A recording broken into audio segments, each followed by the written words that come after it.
The Obi family always sat in the fourth pew,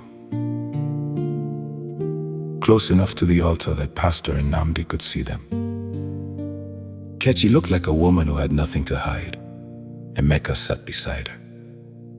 Between them sat the children. Chidi, 17, he sat attentively. Amara, 15, phone tucked inside her Bible Zuri. 11, hummed under her breath.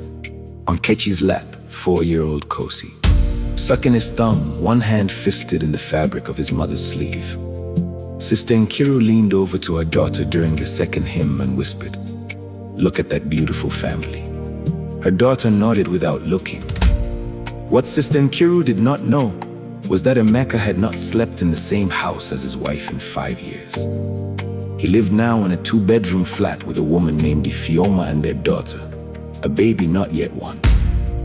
Emeka came back to the house for the children on weekends, and once a month, he came back for Sunday service because Kechi had asked him to, for the children's sake, and because some part of him could not yet let go of what it looked like to sit in that fourth pew as a father. Kosi was not his son. Kosi belonged to a man named Terence, a name Kechi did not say out loud anymore. Terence had come during the 2nd year of the separation. When Kechi was so lonely, she had started sleeping with the television on just to hear another adult voice in the house. He had been warm in a way. Emeka had stopped being warm, and he had left before Kosi was even born. Now, when Kechi thought of him, her stomach turned the way it does when you remember eating something bad. None of this showed on Kechi's face as she stood for the second hymn. Kosi balanced on her hip, her voice rising clear and loud over the congregation. This was a skill she had built over 5 years, the skill of looking whole. Pastor Namdi's message that morning was on Joseph, on the years his family thought he was gone, on the moment his brothers stood in front of him in Egypt not knowing who he was. Sometimes, the pastor said, the reunion happens before the recognition. You can be standing in the same room as your miracle and not know it yet. Chidi looked up at that line. He thought of his father 2 rows over and felt the old ache move through his chest, the one he never mentioned to anyone. Because 17-year-old boys are not supposed to still want their fathers to come home.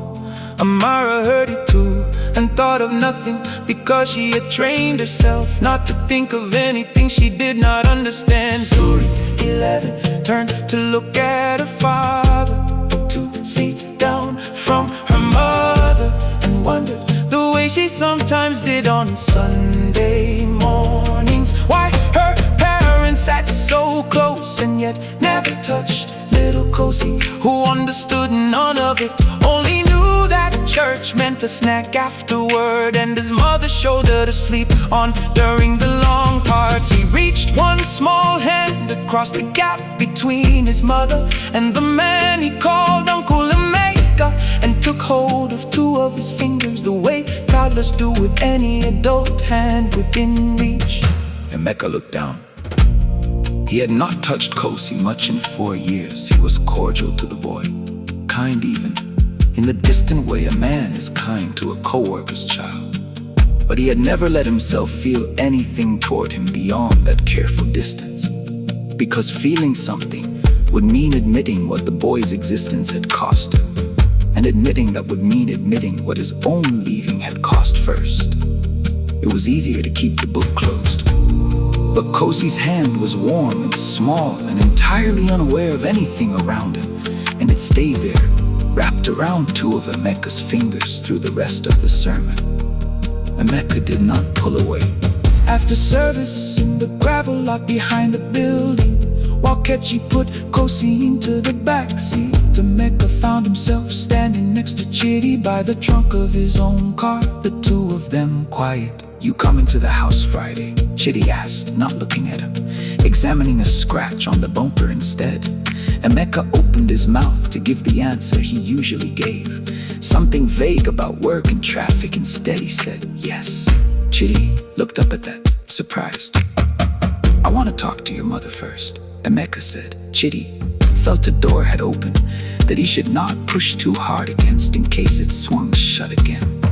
Across the lot, Kechi straightened up from buckling Ghost's car seat and caught Emeka's eye. She expected the usual polite nod, but getting in his own car, instead he walked slowly toward her.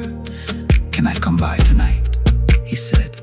"I think we have some things to say that we've been saying to everyone except each other." 5 years of holding onto the stone her chest had become. She felt it begin to soften, not because anything had been fixed yet, but because the small boy in the back seat had reached for a hand that was not his father's, and the hand had stayed. "Okay," she said, "come by tonight."